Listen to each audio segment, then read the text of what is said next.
नमस्कार, स्वागत है आपका के न्यूज में। मैं हूं आपके साथ विशाल पंडित। रुक करते हैं खबरों को। सबसे पहले बात करेंगे पीएम की हुंकार, विरोधियों पर वार। प्रधानमंत्री नरेंद्र मोदी ने गुरुवार को जम्मू कश्मीर में 2 जनसभाएं की। उन्होंने कटरा में कहा कि कांग्रेस का शाही परिवार भ्रष्टाचार का जन्मदाता है। कांग्रेस के उत्तराधिकारी ने विदेश जाकर कहा कि हमारे देवी देवता भगवान नहीं है, यह हमारी आस्था का अपमान है। कांग्रेस के इसके लिए दंड देना चाहिए। पीएम ने कहा कि कांग्रेस मोहब्बत की दुकान लगाकर नफरत का सामान बेच रही है, यह उसकी नीति है। वही शेर कश्मीर स्टेडियम में पीएम ने कहा कि हमने देश की संसद में कहा है कि जम्मू कश्मीर को दोबारा राज्य का दर्जा दिलाएंगे, भाजपा ही इसे पूरा करेगी। इसलिए मेरी आपसे अपील है कि 25 सितंबर को वोटिंग के में सारे रिकॉर्ड टूटने चाहिए। बता दें कि पिछले 6 दिनों में राज्य में पीएम मोदी का यह दूसरा कश्मीर दौरा था। इससे पहले वो 14 सितंबर को डोडा पहुंचे थे।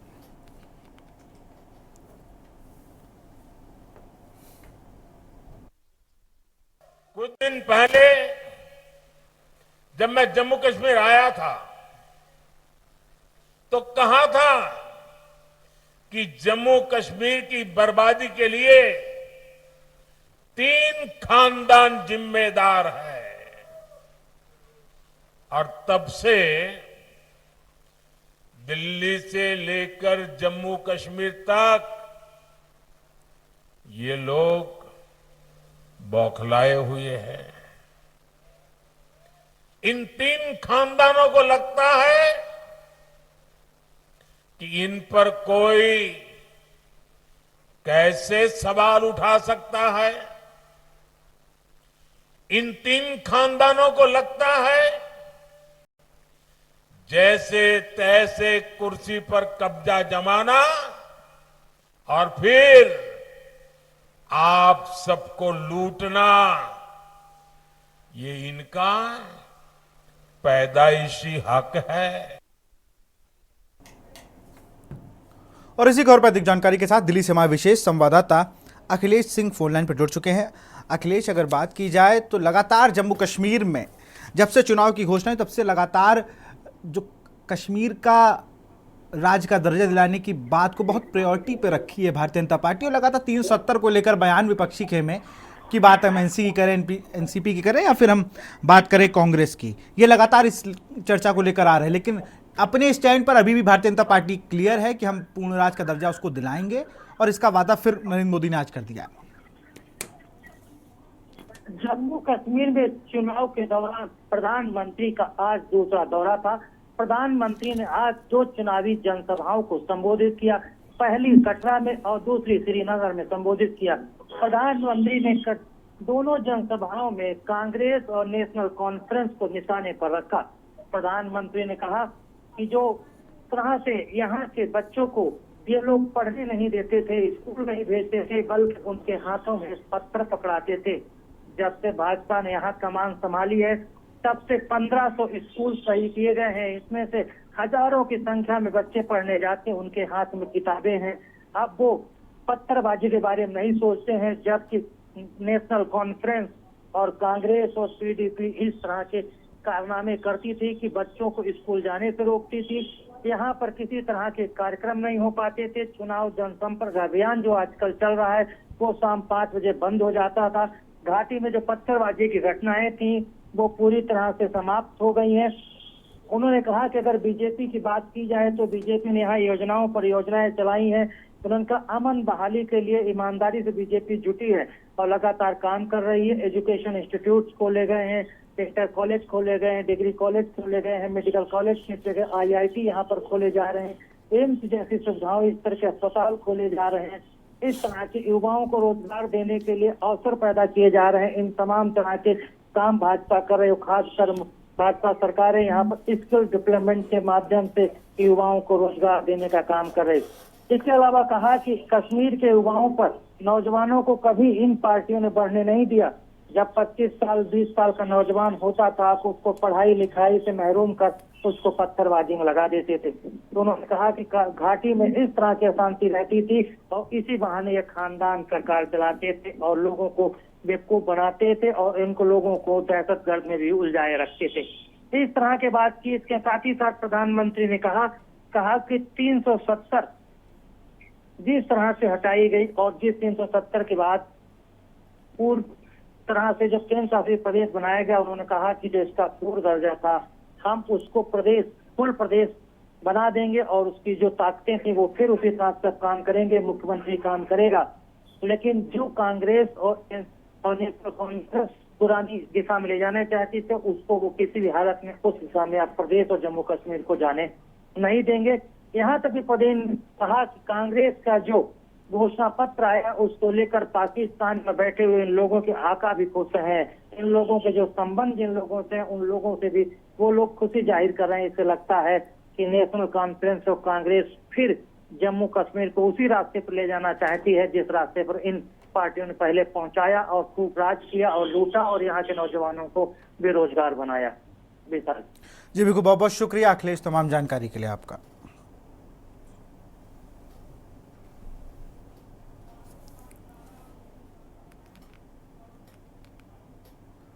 और अब बात करेंगे वादों का पिटारा, वोटों का सहारा।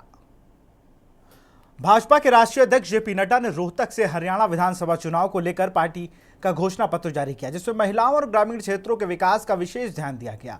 पार्टी ने कई योजनाएं और वादों की घोषणा की है जो राज्य और देश के सामाजिक और आर्थिक सुधारों को ध्यान में रखते हुए तैयार की गई है। घोषणा पत्र पर सभी महिलाओं को लाडो लक्ष्मी योजना के तहत प्रतिमाह 2100 रुपए, IMT खरखौंदा की तर्ज पर 10 औद्योगिक शहरों का निर्माण, प्रति शहर में 50,000 स्थानीय युवाओं को नौकरी देने की उद्यमियों को विशेष प्रोत्साहन, साहिती चुराई आयुष्मान योजना के तहत प्रत्येक परिवार को 10 लाख तक का मुफ्त इलाज एवं परिवार के 70 वर्ष से अधिक प्रत्येक बुजुर्ग को अलग से 5 लाख तक के मुफ्त इलाज की सुविधा शामिल है।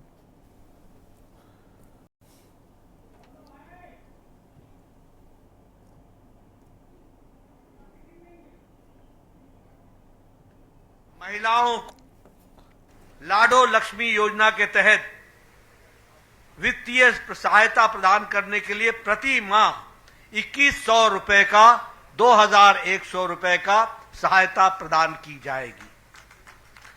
उसी तरीके से IMT खरखौदा के तर्ज पर 10 अत्याधुनिक यानी मोस्ट मॉडर्न इंडस्ट्रियल शहर बनाए जाएंगे और 50,000 से ज्यादा युवा जो आसपास के गांव के होंगे उनको उद्यमियों से बातचीत करके उनको वहां पर रोजगार दिया जाएगा, उनको रोजगार दिया जाएगा, इसकी व्यवस्था की जाएगी। इसमें हर चीज का उल्लेख किया गया है, खास करके युवाओं का जो प्रशिक्षण का विषय है, युवाओं को एक इंटरनेशनल लेवल की जो शिक्षा देने की बात है उसके कारण से एक हमारे प्रदेश का और एक स्थान आगे बढ़ेगा। वहाँ उनकी जो स्किलिंग की बात हमने कही है वो उसमें आएगी। हमने स्वास्थ्य की बात कही है, हर जिला अस्पताल में यानी डायलिसिस फ्री होगा, डायग्नोस्टिक सिस्टम बनाए जाएंगे, यानी जनता के स्वास्थ्य परीक्षण का जो एक पद्धति है उसको और आगे बढ़ाया जाएगा। हमने किसानों के लिए भी घोषणा की गई, हमने महिलाओं के लिए, बच्चियों के लिए स्कूटी जो है शिक्षा में अव्वल दर्जे के आएंगे उनको दी गई है। हाँ, और खिलाड़ियों के लिए जो इंटरनेशनल लेवल के जो खेल होते हैं, ओलंपिक खेल होते हैं, वो नर्सरी से उनकी ट्रेनिंग कराई जाए और नर्सरियों की संख्या ये बढ़ाई जाए। हमने खिलाड़ियों की डाइट मनी है वो बढ़ाई है, यानी युवाओं के लिए तो बहुत ही इसमें अपार अवसर जो है उसमें दिए गए। और अब बात करेंगे करोड़ों का उपहार, विपक्ष पर प्रहार। मुख्यमंत्री योगी आदित्यनाथ ने अयोध्या की मिल्कीपुर में जनसभा को संबोधित करते हुए 1000 करोड़ रुपए से अधिक की विकास परियोजनाओं की सौगात अयोध्या को दी। मुख्यमंत्री योगी आदित्यनाथ ने कहा कि अयोध्या में राम मंदिर का निर्माण होने से करोड़ों राम भक्त प्रभु श्री राम के दर्शन कर रहे हैं। प्रदेश में डबल इंजन की सरकार बनने से सुरक्षा और विकास के वातावरण बना हुआ है। आज भूमाफियाओं के खिलाफ कार्रवाई हो रही है तो इनके सरगना को तकलीफ हो रही है। उन्होंने समाजवादी पार्टी पर निशाना साधते हुए कहा कि जिन लोगों ने अयोध्या को राम भक्तों के लहू से सींचने का काम किया हो वो आज अयोध्या में जमीन घोटाले का आरोप लगा रहे हैं। अयोध्या में कोई जमीन घोटाला नहीं हुआ है, बल्कि विकास परियोजनाओं के लिए ली गई जमीन के बदले 1700 करोड़ रुपए का मुआवजा लोगों को दिया गया है। मुख्यमंत्री योगी आदित्यनाथ ने अयोध्या के मिल्कीपुर में जनसभा को संबोधित कर रहे थे। इस मौके पर उन्होंने अयोध्या को 1004 करोड़ 74 लाख 63 हजार की कुल 83 परियोजनाओं की सौगात देते हुए लोकार्पण एवं शिलान्यास किया। को बैन करती थी, कांवड़ यात्रा पे रोक लगाते थे और किस कदर की अराजकता थी। दुर्गा पूजा में अयोध्या का दंगा किसने नहीं देखा। देवकाली मंदिर में कैसे मूर्ति चोरी हो गई थी समाजवादी पार्टी की सरकार में। मुझे गोरखपुर से आना पड़ा था, मैं सांसद था, मुझे आंदोलन करने के लिए यहां अयोध्या आना पड़ा था। बहन और भाइयों, एक तरफ यह अराजकता, ये गुंडागर्दी चरम पर। समाजवादी पार्टी की सरकार के समय गरीबों का राशन लूटते थे, गौ हत्या करवाते थे, गौ तस्करी ये लोग कराते थे, वनों के अवैध कटान कराते थे, जमीनों पर कब्जा करवाते थे। अराजकता चरम पर इनके समय में थी और आज भी समाजवादी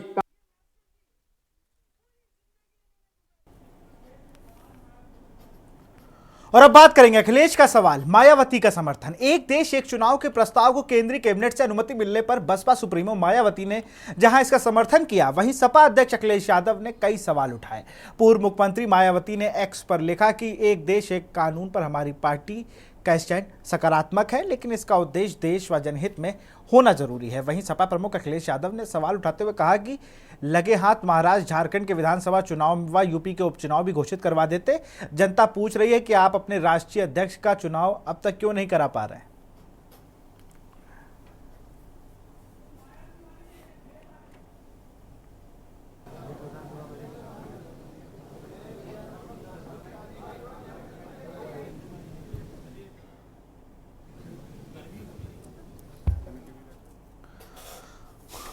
और इसी खबर पर अधिक जानकारी के साथ हमारे संवाददाता लखनऊ से शिवा शर्मा जुड़ गए। शिवा, अगर बात की जाए तो जनहित के कार्य होते रहें, इसको लेकर मायावती ने कहा है, बसपा सुप्रीमो है, पूर्व मुख्यमंत्री हैं उत्तर प्रदेश की। वहीं अगर हम अखिलेश की बात करें तो उन्होंने कहा कि आप अपने राष्ट्रीय अध्यक्ष का चुनाव नहीं करा पा रहे हैं, आप झारखंड और महाराष्ट्र और यूपी में उपचुनाव नहीं करा रहे, और वन नेशन वन इलेक्शन की बात कर रहे हैं। देखिए, बिल्कुल आज अखिलेश यादव ने प्रेस कॉन्फ्रेंस की थी और तमाम मुद्दों पर भारतीय जनता पार्टी सरकार को घेरा था और उन्होंने वन नेशन वन इलेक्शन के यहाँ पे उन्होंने ये भी कहा था कि हरियाणा और महाराष्ट्र में बीजेपी इलेक्शन हार रही है आने वाले समय में, और ये भी कहा था कि सरकार की बड़ी साजिश है, जो केंद्र में सरकार बैठी हुई है उसकी बड़ी साजिश है। और उन्होंने कहा कि बीजेपी सरकार ने इस बात को बताया था कि रिपोर्ट में 18,626 पेज की ये जो रिपोर्ट थी उसको तैयार करने में 191 दिन लग गए। तो उन्होंने कहा कि जनता के सामने अगर आंकड़े पेश किए गए तो इस हिसाब से पता लगाया जा सकता है कि जो रिपोर्ट है वो बीजेपी सरकार ने तैयार की है, ये कोई ऑथेंटिक रिपोर्ट नहीं है। वन नेशन वन इलेक्शन का जहां मायावती ने एक बार समर्थन किया है तो वही दूसरी ओर अखिलेश यादव ने इस पर अपोज किया है और काफी सवाल खड़े किए हैं। तो सवाल ये भी खड़ा होता है कि एक तरफ इंडिया गठबंधन एकजुट होकर के चुनाव लड़ रहा है, आने वाले उपचुनाव की बात करें या विधानसभा चुनाव की बात करें, एकजुट होकर के वो बीजेपी को हराने की बात करते हैं, लेकिन आपसी जो पार्टियां हैं उसमें कहीं ना कहीं मतभेद है और इसी बात का फायदा बीजेपी उठा रही है। तो आज अखिलेश यादव ने सत्ताधारी पार्टी के ऊपर भी कई सवाल खड़े किए थे और बीजेपी के ऊपर वन नेशन वन इलेक्शन को लेकर के ये कहा था कि सरकार की बड़ी साजिश है और सरकार प्रधानमंत्री से लेकर के प्रधान तक का जो चुनाव अगर एक साथ कराना चाहती है तो कहीं ना कहीं उसमें एक साजिश है।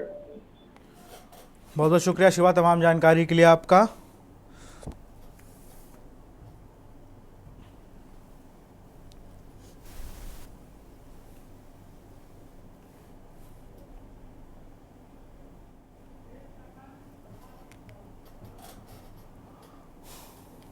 और अब बात करेंगे अखिलेश का तंज, मठाधीश कौन। सपा अध्यक्ष अखिलेश यादव ने कहा कि मैंने किसी साधु संत के बारे में कुछ नहीं कहा, जो क्रोधी होगा वो योगी कैसे हो सकता है, हमारे मुख्यमंत्री मठाधीश हैं। सपा अध्यक्ष अखिलेश यादव ने कहा कि भाजपा सरकार हर बात छिपाना चाहती है, मुख्यमंत्री योगी आदित्यनाथ के बयान अलग आ रहे हैं। कहा कि मेरी और योगी जी की तस्वीर सामने रख लो, देखकर पता चल जाएगा कि मठाधीश कौन है। अखिलेश यादव ने बृहस्पतिवार को सपा कार्यालय पर मीडिया को संबोधित कर रहे थे। वन नेशन वन इलेक्शन के प्रस्ताव पर उन्होंने कहा कि अभी तो महिला आरक्षण को लेकर भी प्रस्ताव पेश किया था, वो कब से लागू करने जा रहे हैं। 18,626 पन्नों की रिपोर्ट को 191 दिनों में तैयार किया गया है, इसका पता चलता है कि इन लोगों ने किसी तरह की चर्चा की होगी। उन्होंने कहा कि ये भाजपा का प्रस्ताव है जिसका मकसद वन नेशन वन इलेक्शन और वन डोनेशन है।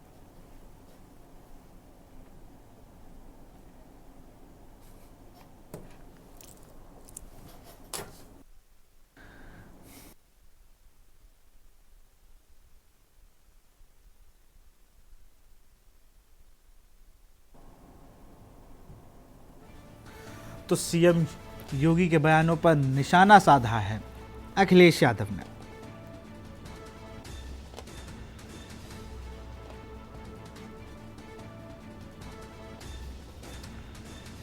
बोले हमारी और सीएम साहब की तस्वीर ले लीजिए, पता चल जाएगा मठाधीश कौन है।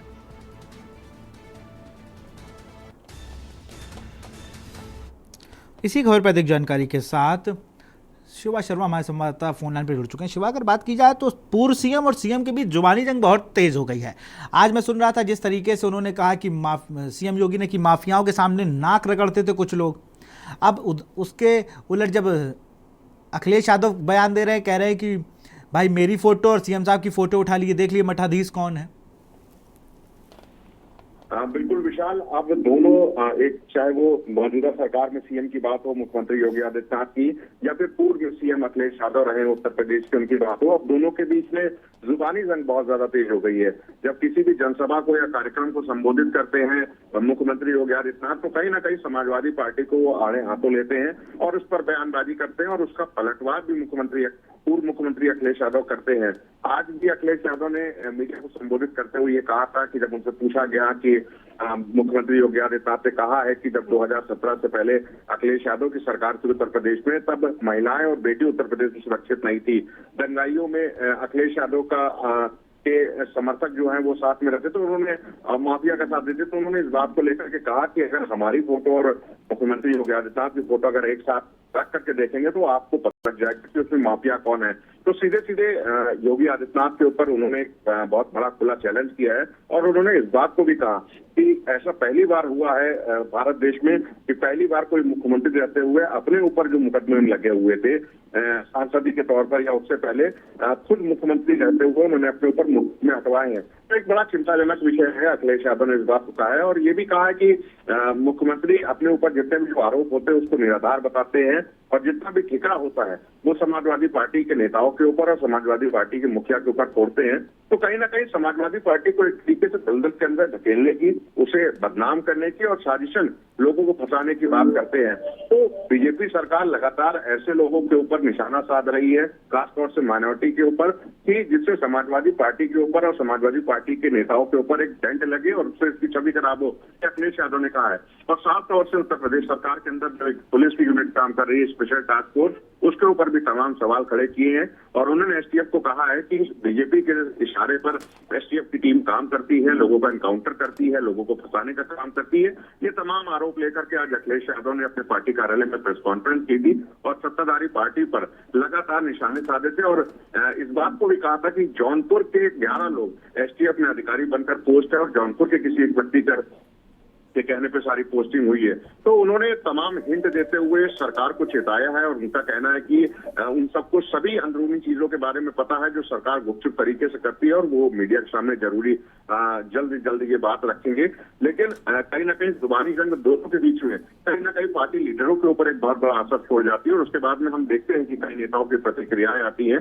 तो दोनों एक तरफ पूर्व मुख्यमंत्री और एक तरफ वर्तमान मुख्यमंत्री, दोनों के बीच में जुबानी जंग हम हर रोज देखने को मिल रहे हैं, जिसमें तमाम बड़े बड़े जो दावे हैं, जो अकाउंटर्स है बयानों के आधार पर, वो देखने को किए जा रहे हैं। जी बिल्कुल, बहुत बहुत शुक्रिया शिवा तमाम जानकारी के लिए आपका।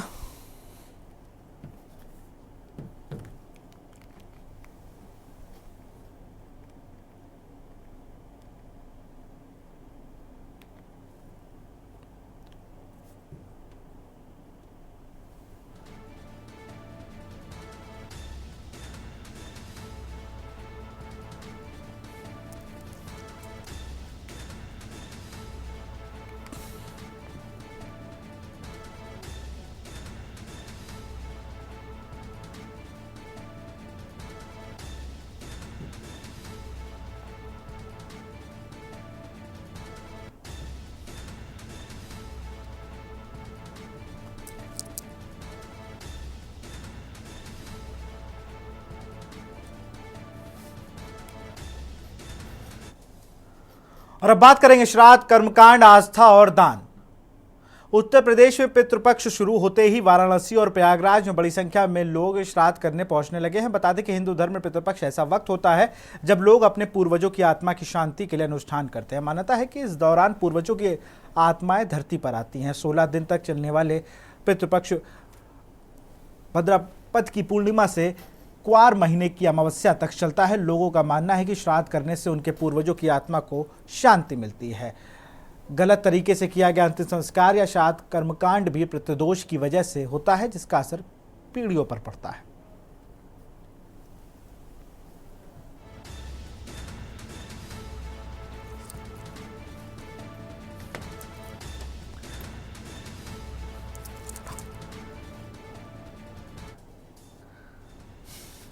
और हमारे साथ हमारे संवाददाता मधुर दरबारी जुड़ चुके हैं। मधुर, अगर बात की जाए तो पितृपक्ष का महीना शुरू हो गया है और उसको लेकर क्या प्रशासन की तरफ से तैयारियां की गई हैं?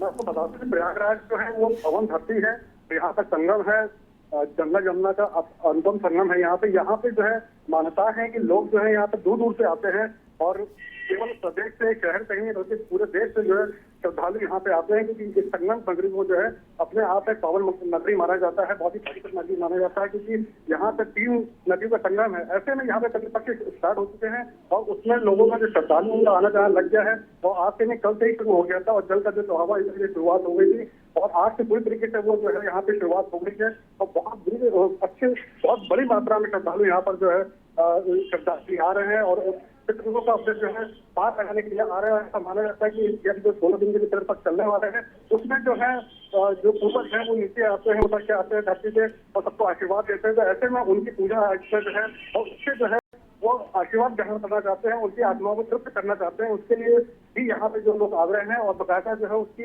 पूजा यात्रा चली जा रही है। लेकिन आपको इसकी बता दूं कि प्रयागराज में इस समय जो है बहुत सा संकट बना हुआ है, जिसकी वजह से गंगा जमुना का जल स्तर जो है काफी बढ़ा हुआ है। उस वजह से जो घाटों पे जो ये होना चाहिए था कार्यक्रम, जो ये पूजा अर्चना होनी चाहिए थी, जो मेन वहाँ पे पूजा अर्चना होती थी, इस बार वहाँ ना हो सके। करीब वहाँ से संगम क्षेत्र 1 किलोमीटर दूर बांध के पास जो है पानी वहाँ पे पहुंच गया है। यहाँ पे बड़े हनुमान जी का मंदिर है, बनवा मंदिर है, लेटे हुए हनुमान जी हैं, उनकी बड़ी मान्यता है। वहाँ पे भी पूजा पाठ पूरे जोर शोरों से होता रहता, हमेशा चलता रहता है, 12 महीने चलता रहता है। खासतौर पर पितृपक्ष से वो और भी खास हो जाता है। लेकिन लोग इस समय वहाँ दर्शन नहीं कर पा रहे हैं और इस समय गंगा जी, जैसा मैंने आपको बताया कि वो शाम तक चली आई है। अब जो भी पूजा अर्चना हो रही, जो भी लोग स्नान कर करके वहाँ पे जो दान कर रहे हैं, सब कुछ कर रहे हैं, वो सारा कुछ जो है वहीं पे हो रहा है। और ये आपका जो करीब मैं आपको बता रहा हूँ संगम क्षेत्र करीब 1 से 1.5 किलोमीटर जो है पानी अंदर की तरफ आ चुका है, शहर की तरफ आ चुका है। शहरी कई तराई क्षेत्र में पानी घुस गया। तो इसलिए बिल्कुल, बहुत बहुत शुक्रिया मधुर आपका तमाम जानकारी के लिए। तो फिलहाल इस कार्यक्रम में इतना ही। देखते रहिए के न्यूज़ इंडिया। नमस्कार। आप देख रहे हैं के न्यूज़, खबरों का सारथी।